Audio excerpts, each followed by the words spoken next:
We finish with Iran, which has the fourth highest death toll globally from the COVID-19 pandemic.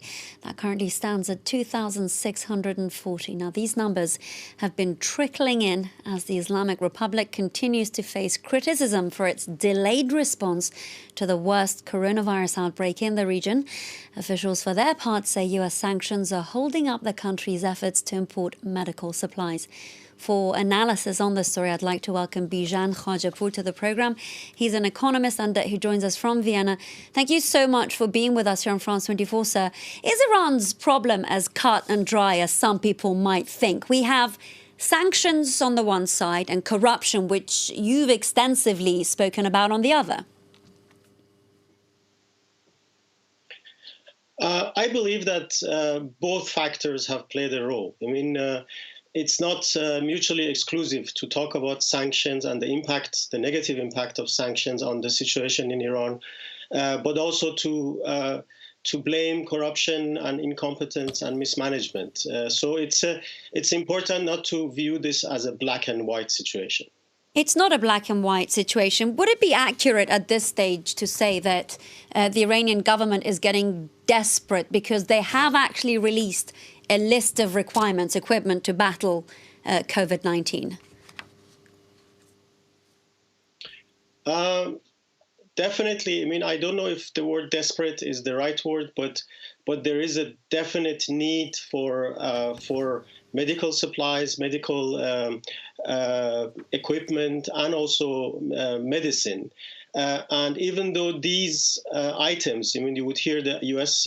government say that there are no sanctions on medical supplies, which is on paper true, but the reality is that as a result of banking sanctions and insurance sanctions and also transportation sanctions, it's almost impossible to import the items that Iran needs. So it's a situation that has definitely undermined Iran's potential response to this pandemic. And the sooner these sanctions are lifted or some waivers are introduced, the better Iran definitely can manage this crisis. Bijan Khajapour, let's say the sanctions are lifted, medical supplies start trickling into the country. There is fear that the equipment could be misused. We've seen this, examples like this in other corrupt states like Algeria, for example. Is it possible to somehow monitor this aid to ensure that it actually ends up in the right hands? Well, Iran has a very complex power structure. I mean, we can be sure that the professionals in Iran, whether they are the medical professionals or the technocrats, would make sure that the imported equipment and medicine are used to really tackle the pandemic-related issues. But there are always parallel power centers and institutions that may engage in corruption or in hoarding of products. There is a desire in Iran to show that the government can be competent and can tackle crises like that. There is also a very interesting response from civil society. We have to remember that part of the corruption and mismanagement in Iran has been to clamp down on civil society and limit the space on civil society. Now we suddenly have a situation where the civil society has to be active, and it is active. So it's not a bleak situation, but it's definitely challenging. How we control it in a proud culture like Iran remains to be seen. But I hope that they find solutions to really open the gates for importing the needed equipment and medicine. And lastly, I want to shift the focus slightly, if we can, amid this crisis. We know that Iranian authorities have actually very temporarily released around 100,000 prisoners. However, they've left behind 50,000 people. Some of them are, of course, dual nationals. And you are more than familiar with one of these cases, the case of your very good friend, Siamak Namazi. Yes, it's a very tragic situation for Siamak and other prisoners, especially the dual nationals who have been imprisoned, without any reason. They're all innocent, and they're really they're pawns in a political game between Iran and the U.S. And it's a very tragic situation. In the ward where Siamak is detained, there have been corona cases. And it's very sad to see that they managed to release, as you say, 100,000 prisoners, and also just today to announce an extension of the furlough they have given to these prisoners. And I'm happy for every prisoner who is on furlough right now. But it's very sad for someone like Siamak, who has been in prison for 4.5 years on trumped-up charges without any reason, that he still hasn't been given his legal right to be sent on furlough. And I really hope that the Iranian authorities will manage to address this issue. This is an issue that is upsetting Iranians inside Iran, Iranians outside Iran. And right now, with this crisis, Iran and the Iranian authorities need the goodwill of every single Iranian, especially the Iranian diaspora, to tackle the issues. Absolutely. Human rights violations, bringing Iranians of all sides together there. Bijan Khajapour, thank you so much for sharing your insights with us here on France 24. Weeks into the pandemic, health officials confirmed what many Iranians feared. The coronavirus had been spreading through the population undetected since January, the month before the parliamentary election. There is little doubt now the election contributed to the spread of the virus. Days after the first cases were confirmed in the city of Qom on February 19th, Iran's deputy health minister showed obvious symptoms during a media briefing, later confirming he was infected. In the days that followed, COVID-19 spread quickly through the ranks of government. Still, President Hassan Rouhani initially downplayed the crisis. During the first meeting of a task force he set up to respond to the outbreak, he predicted the emergency would be over in a matter of days.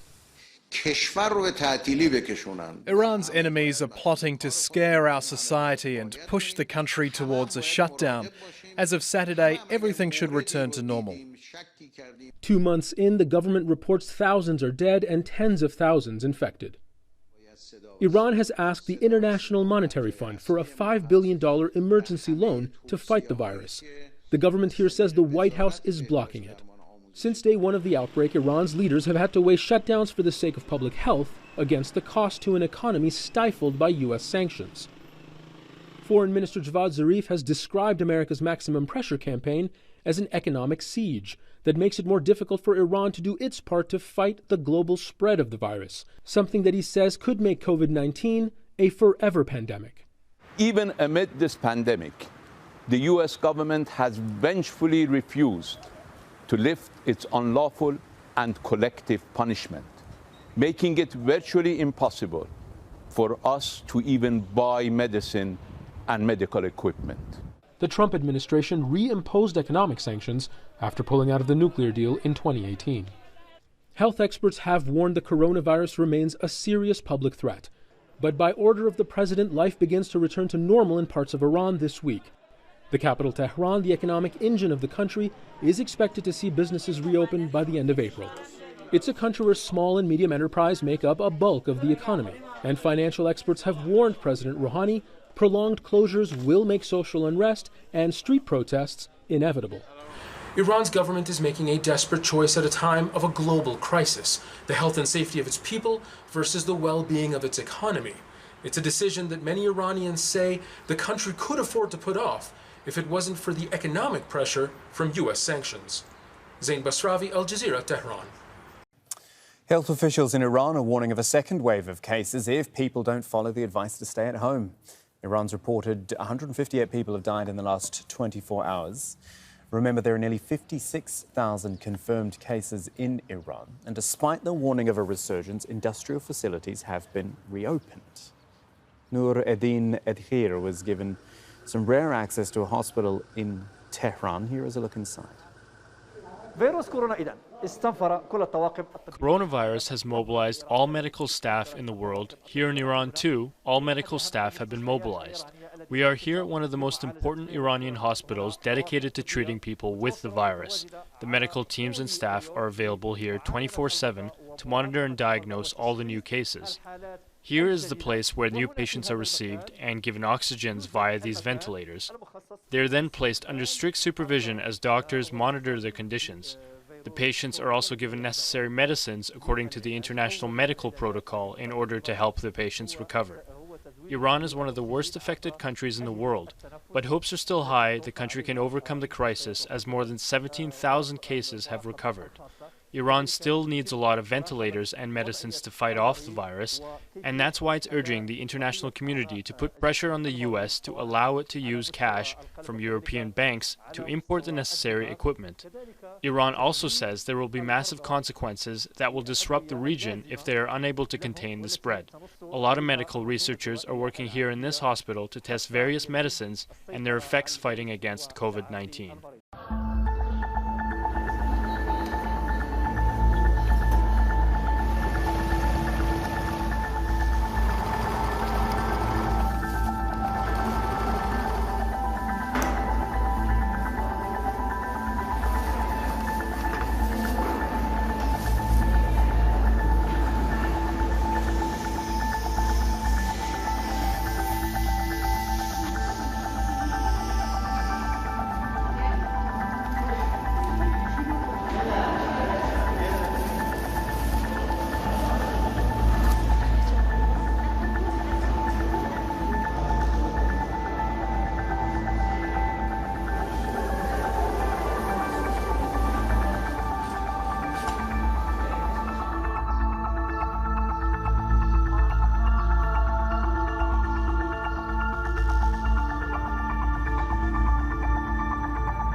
Now, Iranian state TV is citing a member of Iran's parliament saying that 23 lawmakers are infected with the new coronavirus.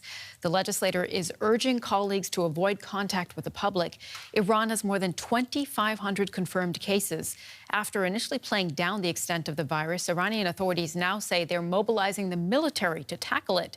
At 77, Iran has the highest death toll outside China. Worldwide, the total number of infections is now over 91,000. In more than 31,000 patients have died, with the majority of 3,000 patients have died, with the majority of those in China. But the number of patients who have recovered so far from the virus worldwide is over 48,000.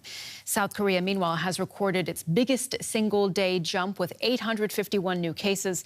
More than 5,000 people are infected there now, prompting the president to declare his country is at war with the coronavirus. Their president says the country is at war. They've passed their training and they're ready to be sent to the front lines. The South Korean President Moon Jae-in inspects the newest recruits as he deploys the military in the fight against the coronavirus. The entire country has declared war against the infectious disease, as the crisis in some provinces has reached the highest point.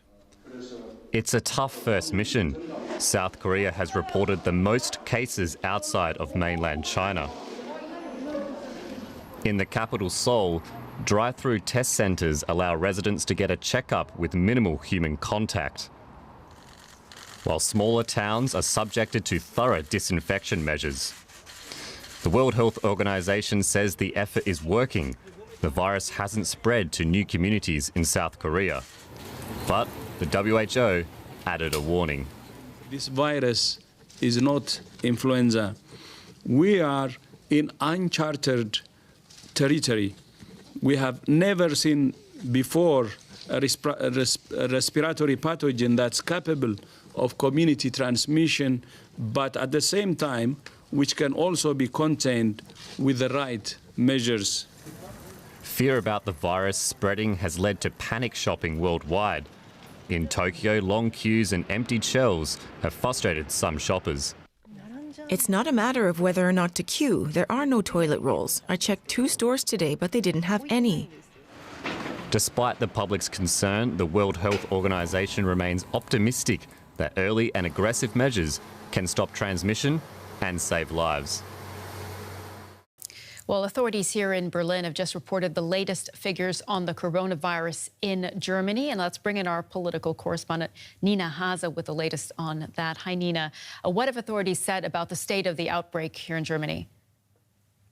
Well, the government body that's in charge of public health and disease prevention, the Robert Koch Institute, they release a daily update, and they've just presented the latest figures. They say that there's a total of 188 confirmed cases here in Germany now. The virus is present in 13 out of Germany's 16 federal states. And what's interesting, the experts said, was that the origin, you have to look at the origin of the infections, that only 2 of the cases here in Germany can actually be directly linked to China. Some people caught the virus in Iran and in Italy, but by far the highest amount of people caught the virus here in Germany. And that, the experts say, is in line with the global trend that China is no longer the region with the most dynamic development in terms of the virus spreading. It's now spread to, the experts have just said that 72 countries worldwide, and so they're expecting the virus to stay with us. Nina, what are authorities saying about how they're trying to stop the spread here? Well, of course, they're trying everything they can to interrupt the chain and to reduce the infection rate and actually limit the contacts between people who have been diagnosed with the virus and tested positive. And so they say that they're counting on everybody's help, and they say that individuals should, of course, adhere to basic hygiene. They should limit their social contacts whenever possible. They shouldn't travel. Companies and schools can close down if there are suspected cases. And of course, the authorities deeply rely on the fact that doctors keep suspected cases away from regular patients so the virus doesn't spread even further. And of course, everybody is looking very closely at what all of this means for the economy, because, of course, Germany is Europe's strongest economic engine, the powerhouse. And some politicians are openly calling for an economic support package should the economy take a hit. But that's not official government policy so far. Our correspondent Nina Hazer reporting for us. Thank you.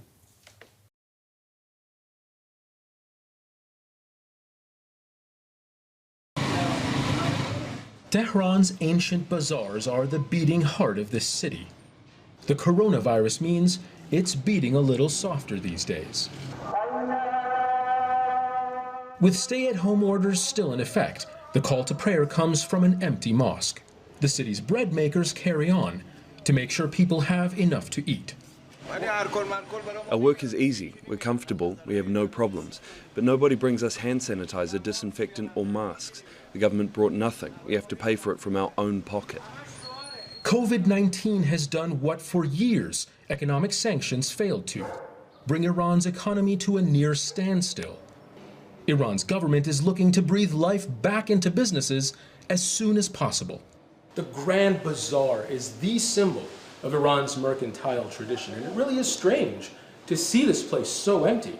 On any given day, it's bustling with people buying and selling. Some of the people who live in this neighborhood, Iranians that we've spoken to, say that this bazaar, an important indicator of the health of the country's economy, probably hasn't been this empty in centuries. Iran is a land bridge connecting Europe, Asia, and the Middle East. Merchant trade has been a part of the fabric of this country for millennia.